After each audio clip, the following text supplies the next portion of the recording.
decidi que íamos sobreviver. A travessia conta as histórias de 6 mulheres do Iraque, da Nigéria, do Sudão e do Sudão do Sul, que atravessaram continentes, desertos, mares e fronteiras. Ambigular, uma organização que publica histórias na perspectiva de quem as vive, trabalhou durante 3 meses com Blessing, Saidia, Salwa, Hiba, Wassan e Ajor, em parceria com a Associação Adolescer. Esta é a história da Wassan, narrada por mim, Maria de Azevedo Brito. Eu sou a Wassan, do Iraque. Quero falar-vos daquilo que sofri no Iraque. A vida não era fácil no Iraque. Havia assassinatos, roubos, bombardeamentos. A explosão de um carro armadilhado esta segunda-feira em Bagdade, no Iraque. Um bombista suicida fez explodir um caminhão armadilhado na cidade de Hilla, 100 km a sul de Bagdade, no Iraque. Sou casada, mãe de 2 rapazes, e um dia atrasei-me a ir buscar o meu filho ao infantário. E quando cheguei, disseram-me que uns homens tinham tentado raptá-lo. O segurança da escola deu-se conta do que eles estavam a tentar fazer e foi atrás do meu filho. Os homens desistiram e foram-se embora de carro, deixando o meu filho para trás. Desde esse dia que comecei a viver com o peso do risco que os meus filhos corriam. E então decidi que ele não iria mais para a escola e que era melhor ficarmos todos em casa. O meu marido é um engenheiro mecânico que se recusou a trabalhar para o governo. Começou o seu próprio negócio e abriu uma loja onde trabalhou durante muitos anos. O meu marido estava a trabalhar na loja quando foi surpreendido com a visita de 2 homens. Conduziam um carro negro de vidros fumados e ameaçaram-no. Teria de abandonar a loja. Caso contrário, seria assassinado. Mas ele não lhes deu importância e 2 dias depois voltou ao trabalho na loja.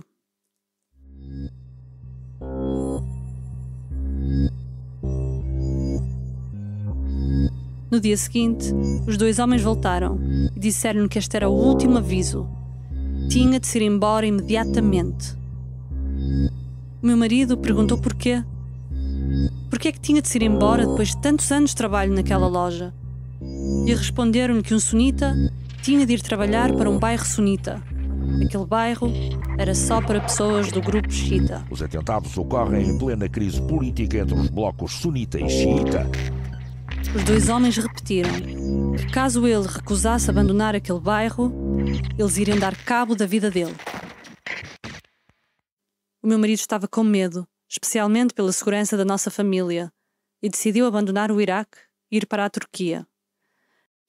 Decidimos que ele iria primeiro, para tratar de casa e trabalho, e depois eu e as crianças iríamos ter com ele.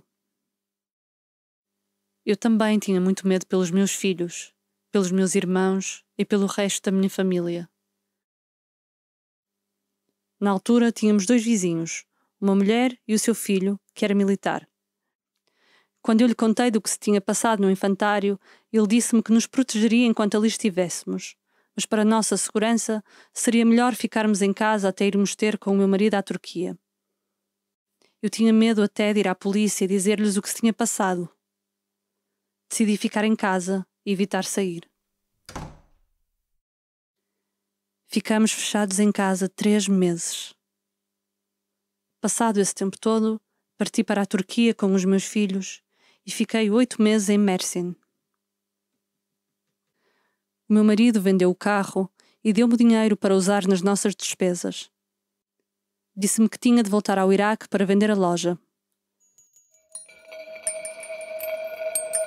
Eu tinha medo de que alguma coisa lhe pudesse acontecer depois de todas as ameaças que tinha recebido. Sabendo que a sua família estava segura na Turquia, ele não se deixou intimidar pelas ameaças e pelos ataques que ocorriam regularmente no Iraque. E depois de se aconselhar com amigos e familiares, o meu marido insistiu em voltar para vender a loja e fechar o negócio. Assim que o meu marido chegou ao Iraque, simplesmente desapareceu. فبعدين هو سوى البراسة ورجع ما رجع زوجي بعد ما شفته أنا ما شفته نهائيا. Até hoje, ninguém da sua família ou amigos o voltaram a ver ouvir falar dele. Ninguém sabe o que aconteceu.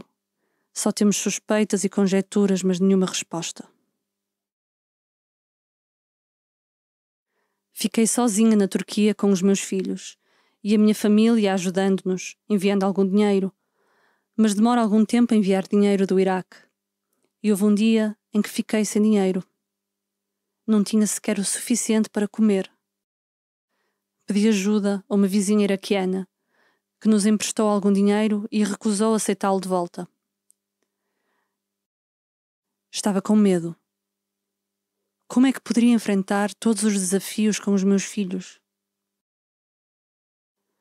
Mas chegou o dia em que tive de decidir ser forte. Decidi que íamos sobreviver e que ia conseguir melhorar a nossa situação. E ia conseguir que tivéssemos uma vida com proteção, direitos e paz. فالحمد لله إن شاء الله نكون إحنا الأفضل هنا وإن شاء الله مستقبل أولادي مستقبلي أني إن شاء الله يكون الأفضل بإذن الله. A minha vizinha iraquiana aconselhou-me a pedir proteção à Agência dos Refugiados das Nações Unidas na Turquia. Na altura, nunca tinha ouvido falar nas Nações Unidas ou na Agência dos Refugiados. A vizinha disse ao seu filho para me acompanhar e registrei-me na agência. Tive de mudar para Konya, outra cidade na Turquia, onde esperei durante 6 anos. Em Konya, os meus filhos puderam finalmente voltar à escola, onde aprenderam turco. Eu também tive a oportunidade de começar a trabalhar. Parecia que estava finalmente a conseguir criar uma vida para nós. No Iraque, sentia que não tínhamos direitos e vivíamos rodeados por todo o tipo de contrariedades. No Iraque, as pessoas são raptadas e desaparecem por qualquer razão e por razão nenhuma. Não usar o hijab é uma razão para ser raptada. Uma criança sozinha à espera da mãe que se atrasou é uma razão para ser raptada. Pertencer a um grupo religioso é uma razão para desaparecer.